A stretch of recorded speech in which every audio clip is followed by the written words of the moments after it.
Building যখন কাজ শুরু করা হচ্ছে, যখন তারা পাইলিং করতেছে, যখন মেশিনটা তারা লড়ায় হাইড্রোলিক মেশিনটা, তখন এই বিল্ডিংগুলো কাঁপা শুরু হয়।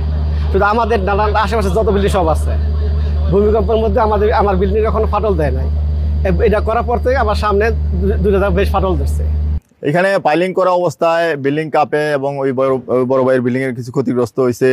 যেমন গত রবিবারে সন্ধ্যা 6:30 যখন ফাইল করছে, তখন এদিকে শুধু আমাদের বিল্ডিং না, এমনকি রাস্তার ওই পাশে বিল্ডিংও সবাই মনে করছে এখানের সবাই মনে করছে ভূমিকম্প হয়েছে, কিন্তু আসলে ভূমিকম্পটা ওই ফাইলিংয়ে যখন চাপ দিছে তখন পুরা এদিকে সব বিল্ডিংই কাঁপছে। সহসভাপতি আমি বাজারের, আমাদের কাছে সবাই কমপ্লেন দিছে যে এই আমাদের এই জায়গায় পাইলিং করতেছে, এই পাইলিংয়ে আমাদের পুরা বাজার এবং পুরা বিল্ডিং কাঁপে। কোন টাওয়ারের বিল্ডিংয়ের নির্মাণ কাজ, এখানে একটা নির্দিষ্ট জায়গায় 270টা পিলার, আরসিসি পিলার তারা হাইড্রোলিক মেশিনের মাধ্যমে প্রেস করে বসাচ্ছে।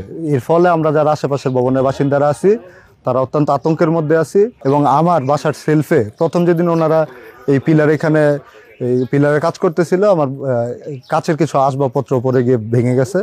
আমি এই যে হলুদ বিল্ডিংটা থাকি, এরা যখন এই পিলারগুলো বানাইতেছিল তখন হঠাৎ দেখা যায় রাত 2টা বাজে উঠে কাজ শুরু করছে। হয়তো দেখা যায় আমরা ঘুমের মধ্যে দিয়ে হঠাৎ উঠে গেলে দেখা যায় তো আমি এবং আমার ওয়াইফ দুজনেই অসুস্থ। ওখানে স্থির দাঁড়ায় থাকা যায় না, ভিতরে এত নড়ে। এক বিন্দু মাটি কাঁপে না, তুমি দাঁড়ায় দেখো। এক যদি বলো বিন্দু পরিমাণ কাঁপে না, এটা হাইড্রোলিক প্রেসার, এটা কোনো জাকা বা ইয়াতে নাই। এইটা বড় কনসাল্ট। এরা বললে কি করবে এখন, কারা কিভাবে বললো, এটা তা তুমি ইঞ্জিনিয়ার পরীক্ষা করো।